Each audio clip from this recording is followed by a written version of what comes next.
Now, in the past, many tyrants and governments wanted to do it, but nobody understood biology well enough.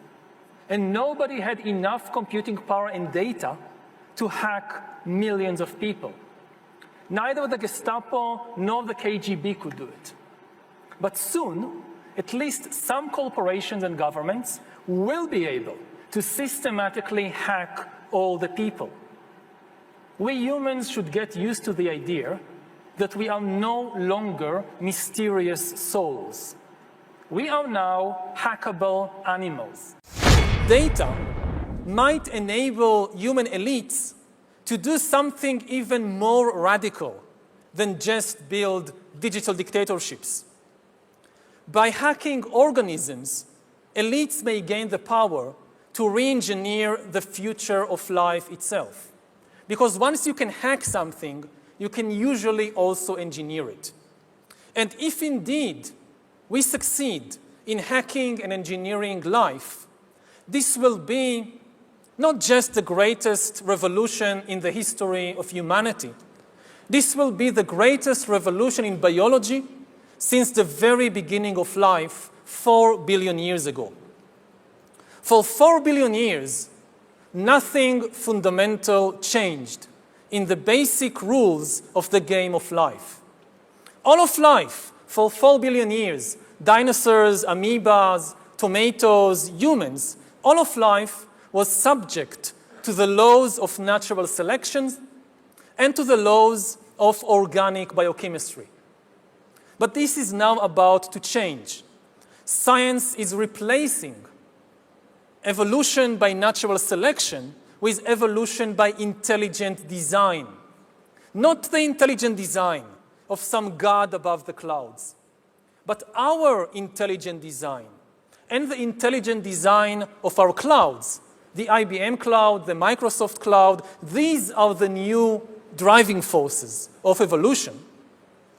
And at the same time, science may enable life, after being confined for 4 billion years to the limited realm of organic compounds, science may enable life to break out into the inorganic realm.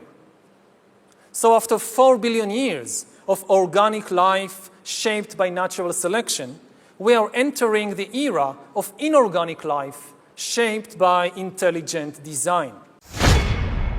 So does the data about my DNA, my brain, my body, my life, does it belong to me or to some corporation or to the government or perhaps to the human collective? Humans are now hackable animals.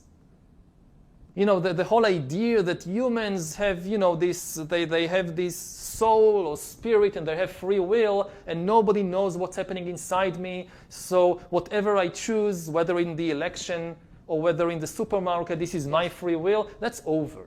Free will, that's over. That's over. Over. Today, we have the technology to hack human beings on a massive scale. Yeah, I mean, everything is being digitalized. Everything is being monitored. In this time of crisis, you have to follow science. It's often said that you should never allow a good crisis to go to waste, because a crisis is an opportunity to also do good reforms that in normal times people will never agree to. But in a crisis, you see, we have no chance. So let's do it. Vaccine won't help us go to the the vaccine test, of course. will help us, of course. It will make things, you know, more manageable. Surveillance. People could look back in 100 years and identify the coronavirus epidemic as the moment when a new regime of surveillance took over, especially surveillance under the skin, which I think is maybe the most important development of the 21st century, is this ability to hack human beings, to go under the skin, collect biometric data, analyze it, and understand people better than they understand themselves. This, I believe, is maybe the most important event of the 21st century. One of the features of this fourth industrial revolution is that it doesn't change what we are doing, but it changes us. The difference of this fourth industrial revolution is it doesn't change what you are doing. it changes you. If you take genetic editing, Right. just as an example, it's you who are changed. Yeah, And of course, this has a big impact on your identity. Yeah. And offers certain kinds of possibilities that have to be careful about. You know, when you began to do that kind of gene editing, some people worry that you are changing what it means to be human. That's the problem. And of course, the new industrial revolution offers us many opportunities, but it raises manifold questions on the ethical, but even legal implications.